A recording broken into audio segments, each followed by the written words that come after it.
Oregon, the land of evergreen forests and indie coffee shops, also stands out for a curious distinction: it has no sales tax.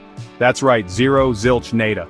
This quirk of Oregonian economics extends to everything, including firearms. While other states grapple with the complexities of firearms-specific taxes, Oregon dances to the beat of a different drum. This lack of a sales tax on guns has shaped the state's gun market in unique ways, making it a fascinating case study in the broader debate over gun control and taxation in America. Now you might be thinking, John, why should I care about Oregon's lack of a sales tax on guns? Well, dear viewer, it's not just about the guns, it's about the principle of the thing. It's about how states use taxes to regulate behavior, and how those regulations can have unintended consequences. In Oregon, the absence of a sales tax on guns means that buying a firearm is relatively cheaper compared to states with such taxes. This can be a good thing or a bad thing depending on your perspective. Some argue that it makes guns more accessible to law-abiding citizens, while others worry that it contributes to gun violence. The truth, as always, is more complicated.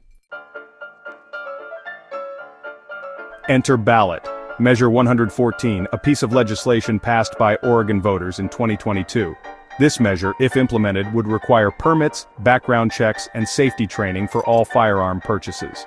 Think of it as a stricter dress code for the gun-buying experience. It's like requiring everyone to wear a tuxedo to a McDonald's.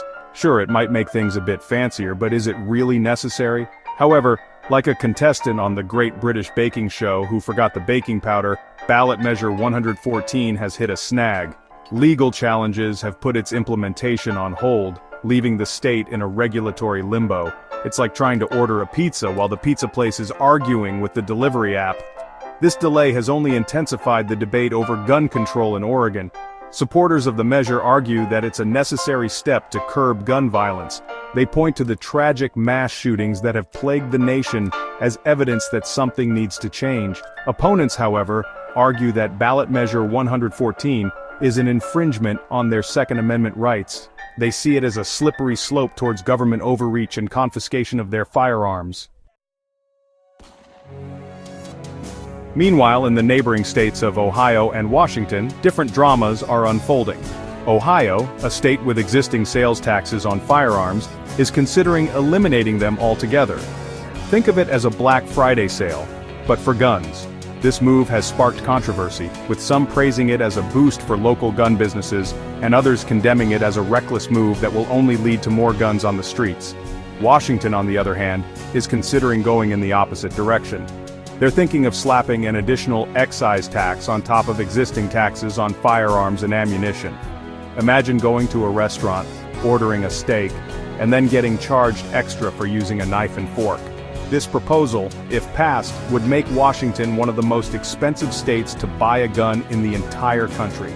These contrasting approaches highlight the complex and often contradictory nature of gun control in America.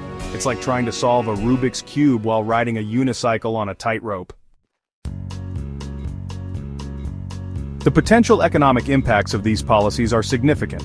A sales tax on guns could generate revenue for the state, but it could also hurt local gun businesses. Some gun owners might choose to cross state lines to buy their firearms, taking their business and tax dollars with them. It's like going to a different grocery store because they have a better deal on avocados. Moreover, the implementation of ballot measure 114, with its permit requirements and background checks, could create administrative burdens and costs for both gun owners and law enforcement. The debate over gun control in Oregon is far from over. As the state grapples with the potential implementation of ballot measure 114 and observes the policy choices of its neighbors, one thing is clear: the issue of guns in America is as complex and contentious as ever.